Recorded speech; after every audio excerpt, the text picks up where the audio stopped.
Hi guys, welcome back to my YouTube channel, Velvet Wanderer. I hope you guys are feeling great. So guys, we have a beautiful guest in the house. Life is precious. And today, guess what, we'll be checking on JORDAN Peterson. You know I love him so much because he's educative, he passes knowledge in.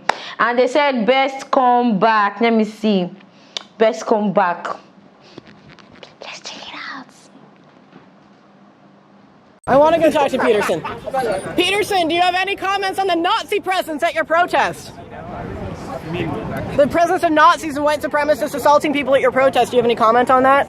Yeah, I don't like Nazis. And I'm sure, I would hope that if I were a student of Dr. Peterson, that he would refer to me as she and wouldn't have a problem with that. But at the end of the day, a personal pronoun preference still is a preference for what language other people use.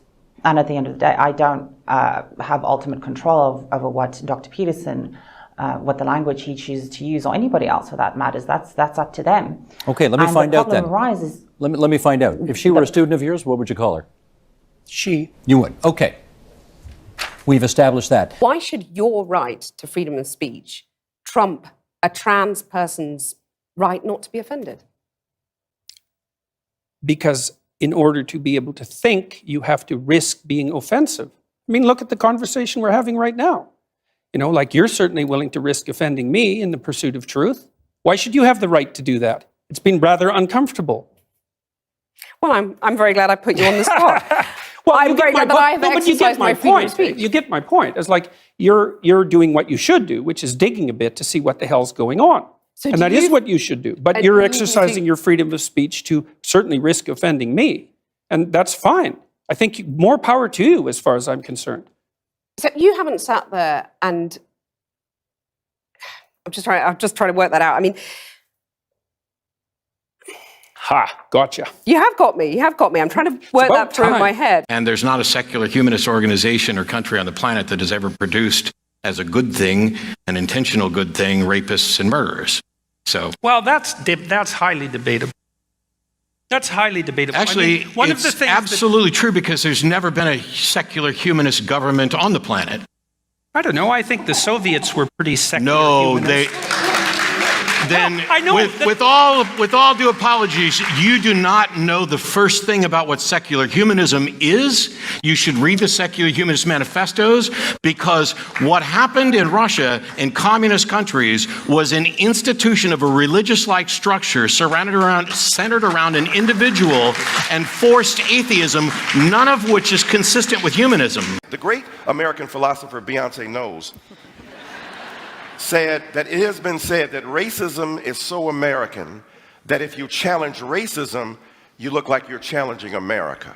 We are challenging inequality. We are challenging the refusal to see me as an individual. When we overcome that, have at it, we're all on equal plane. I think it's fine. I think it's good. The pot is getting stirred here. So I've got a couple of questions. So let's your side spoke, so I'm going to go to Jordan, then to you, Let's Michelle. assume for a moment that I've benefited from my white privilege. Okay, so let's assume that. That's fine. That's what you would say. So, so let's say, here, let's get precise about this, okay? Was that very individual of you? Let's get precise about this, okay? Let's get precise. To what degree is my present level of attainment or achievement a consequence of my white privilege? And I don't mean sort of. I mean, do you mean 5%? Do you mean 15%? Do you mean 25%? Do you mean 75%? And what do you propose I do about it? How about a tax? How about a tax that's like specialized for me so that I can account for my damn privilege, so that I can stop hearing about it? Now, let's get precise about one other thing, okay? We'll get precise about one other thing. Precise? Yeah, precise, yes. And so, if we can agree, and we haven't, that the left can go too far, which it clearly can, then how would my worthy opponents precisely define when the left that they stand for has gone too far? You didn't like equity, equality of outcome. I think that's a great marker. But if you have a better suggestion and won't sidestep the question, so let's figure out how I can dispense with my white privilege, and so that you can tell me when the left has gone too far, since they clearly can. And that's what this debate is about political correctness. It's about the left going too far.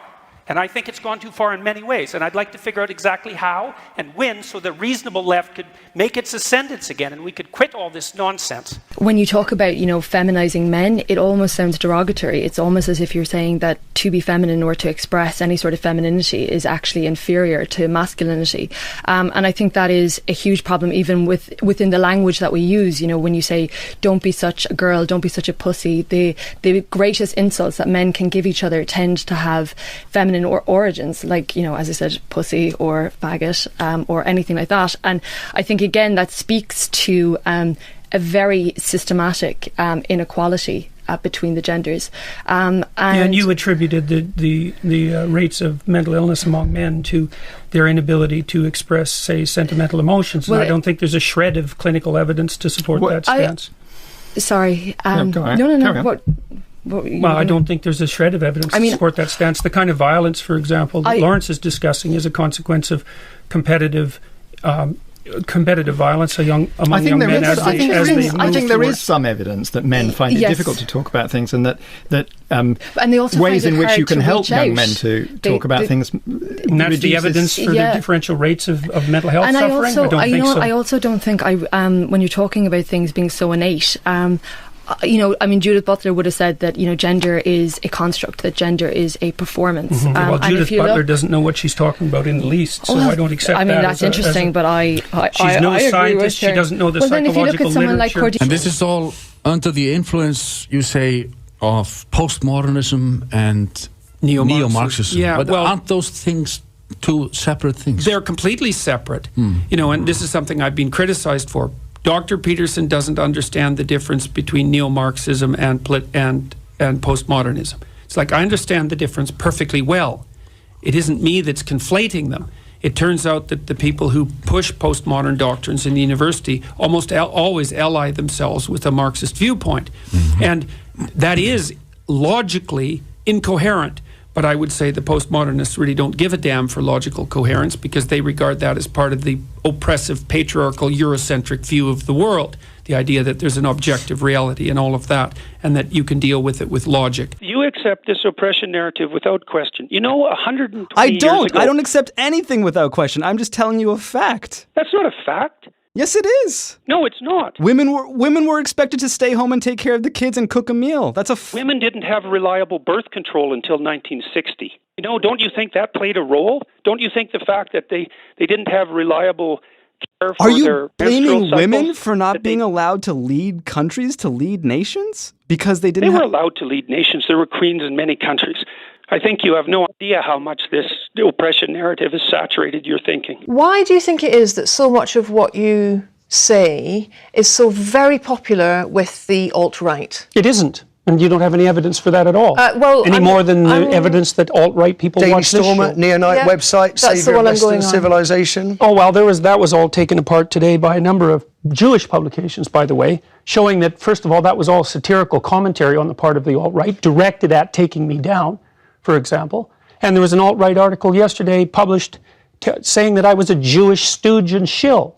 So this is absolute nonsense, and I don't appeal primarily to the alt-right. There's no evidence for that at all. It's the proclivity of... I never said primarily, Jordan. What I'm interested in is why you think that you get the reaction that you do from the alt-right. Looking at the Cathy Newman documentary. What reaction? Interview.